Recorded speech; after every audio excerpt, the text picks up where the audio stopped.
ये जो समाज रे बाहरी समस्ते जानी विगत सरकार बेले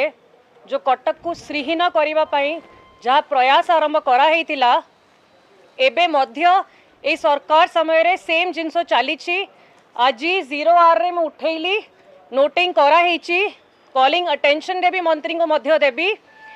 2022 मसीहारू जो आमर तत्कालीन एक्साइज कमिश्नर थिले आशीष सिंह से समय सबू चक्रांत आरंभ कराइला गोटे नूतन ऑफिस एक्साइज कमिश्नर अच्छी कटक रे इफ्सार कॉलेज सामना रे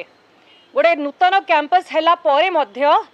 इडको टावर रे 4th and 5th फ्लोर भड़ा नहीं मासकू 4 लाख टंका भड़ा रे दौरान आ गोटे कैंप ऑफिस भली गोटे तैयारी कर देइछंती। आमर रूल बुक कहूची हेडक्वार्टर जोटी अच्छी सब ऑफिसर माने मध्य सेठी रहिबे।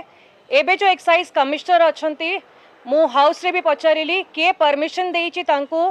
फाइल पत्र अधा एपटे अधा सेपटे नेकी जेबा पई राती अधारे लुचेकी कौन ट्रांसफर करुतिले भुवनेश्वर किए तांको परमिशन देइची 4 लाख रेंट देकी भड़ारे ऑफिस करिवा पई जहाँ रूल बुक कहूची एक्साइज कमिश्नर ऑफिस कटक रे अच्छी कटक रे ही रहिबो तुरंत ताको ट्रांसफर करिकी कटक रे समस्त सेटअप करंतु से भड़ारे इडको टावर रे खाली करंतु। फ्लाइंग स्क्वाड ऑफिस आउ जो सेंट्रल लैबोरेटरी जो शिफ्ट कराई सेटा मध्य कटक रे अच्छी ताको पुणी कटक को लेके आसंतु।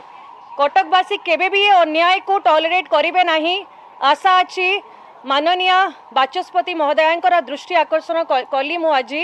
सबू नोट कराई एक्साइज मंत्री को भी जणाई दिया जेबो आमर विश्वास अच्छी ये अन्याय कटक प्रति करिवे नहीं।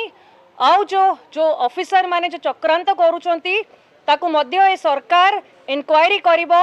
सबू तदंत करिकी सबू बाहर करिवो कि जो पब्लिक मनी लॉस हेची कोन पई हेची आउ थरे ठीक भाबरे full time fully functional excise commissioner office चलिबो कटक रे।